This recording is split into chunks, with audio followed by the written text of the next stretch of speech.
महाभारत का युद्ध समाप्त हो चुका था। पांडव जीत गए थे और युधिष्ठिर राजा बन चुके थे। जब पांडवों के परिवार में सब ठीक हो गया तो श्री कृष्ण ने निर्णय लिया कि अब मुझे द्वारिका लौट जाना चाहिए।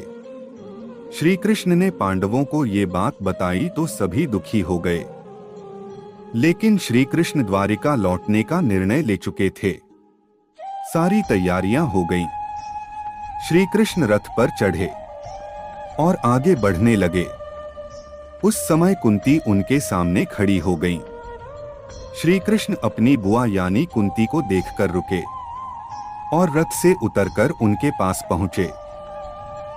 श्री कृष्ण प्रणाम करते उससे पहले कुंती ने श्री कृष्ण को प्रणाम किया। श्री कृष्ण बोले कि आप मेरी बुआ हैं, मुझसे बड़ी हैं, माता की तरह हैं, मुझे प्रणाम करना चाहिए। लेकिन आप मुझे क्यों प्रणाम कर रही हैं? कुंती ने कहा कि कृष्ण, मैं जानती हूं कि तुम भगवान हो। अब मैं चाहती हूं कि मैं तुम्हारी भक्ति करूं। तुम जा रहे हो तो मुझे भक्ति करने दो। श्री कृष्ण बोले कि ठीक, आप मुझे भगवान कह रही हैं तो आप मुझसे कुछ कुछ मांग लीजिए।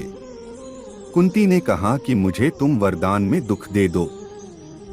ये सुनकर श्री कृष्ण हैरान हुए और बोले कि आपके जीवन में तो वैसे ही कभी सुख नहीं आया है और आप फिर से दुख ही मांग रही हैं, ऐसा क्यों? कुंती बोली कि जब जीवन में दुख आता है तो तुम याद आते हो, मन तुम्हारी भक्ति में लग रहता है। सुख रहेगा तो मन भक्ति से हट जाएगा, इसलिए तुम मुझे दुख दे दो। इस प्रसंग की सीख यह है कि हमारे जीवन में सुख दुख का आना जाना लगा रहता है। हमें हर परिस्थिति के लिए तैयार रहना चाहिए। दुख के दिनों में भक्ति करेंगे तो मन मजबूत रहेगा और दुखों से लड़ने का साहस बना रहेगा। निराशा हावी नहीं होगी।